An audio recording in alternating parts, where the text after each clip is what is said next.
That ain't going to happen. It's their so-called three-bucket solution, which is all the good stuff is in bucket 3.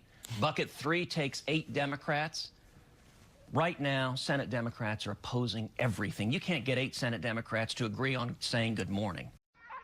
Mr. Bucket. That's right. I'm Mr. Bucket. I'm Mr. Bucket. Toss your balls in my top. I'm Mr. Bucket. Out of my mouth I will pop. I'm Mr. Bucket. We're all gonna... Anything in bucket 3, I've called bucket 3 the sucker's bucket. We'll pop. I'm Mr. Bucket. We're all gonna run. I'm Mr. Bucket. The game's Mr. Bucket. The first to get their balls into Mr. Bucket wins, but look out, because the balls will pop out of his mouth. I'm Mr. Bucket. And what I have been urging the president and the administration and leaders in both houses, take everything in bucket 3. Mr. Bucket. Toss your balls in my top. I'm Mr. Bucket. Out of my mouth I will pop. Put it in bucket 1. We've got to actually fix this problem. Their argument is that you can't do it all in this, what you're calling bucket 1 in the American Health Care Act that Paul Ryan and the president support, because the rules of the Senate just will not allow it. And so that's what you're up against here. But that's fundamentally false. The rules of the Senate, we're on what's called budget reconciliation. It's governed by the Budget Act of 1974. It lays out a test for what's permissible on reconciliation. 6-part test. The central part of the test is it budgetary in nature? If it's budgetary in nature, you can do it. If it's not, you can't. You look at the insurance mandates.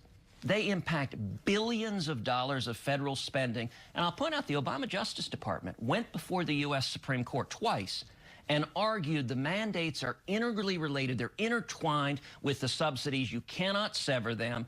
Under the statute, we can do this now in bucket 1. And if... That's right. I'm Mr. Bucket. I'm Mr. Bucket. Toss your balls in my top. I'm Mr. Bucket. Out of my mouth I will pop. I'm Mr. Bucket. We're all gonna run. I'm Mr. Bucket. The game's Mr. Bucket. The first to get their balls into Mr. Bucket wins, but look out, because the balls will pop out of his mouth. I'm Mr. Bucket. The balls pop out of my mouth. I'm Mr. Bucket. A ball is what I'm about. I'm Mr. Bucket. We're all gonna run. I'm Mr. Bucket. Mr. Bucket from Milton Bradley. And if we don't, this bill doesn't pass. And if it doesn't pass, it's a substantive and political disaster for everyone involved. If it doesn't have these reforms about the mandates in it in the Senate bill, will you not vote for it? I cannot vote for any bill that keeps premiums rising.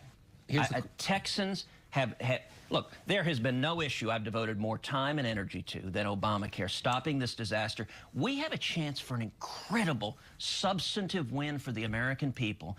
And I got to tell you, I am spending night and day meeting with House members, meeting with senators, meeting with the administration. Just yesterday, I spent 3 hours at Mar-a-Lago with Mike Lee and with Mark Meadows, negotiating with the president's team, trying to fix this bill. Does the president get this? We have had multiple conversations.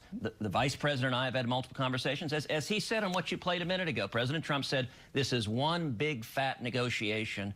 Here's the central prize.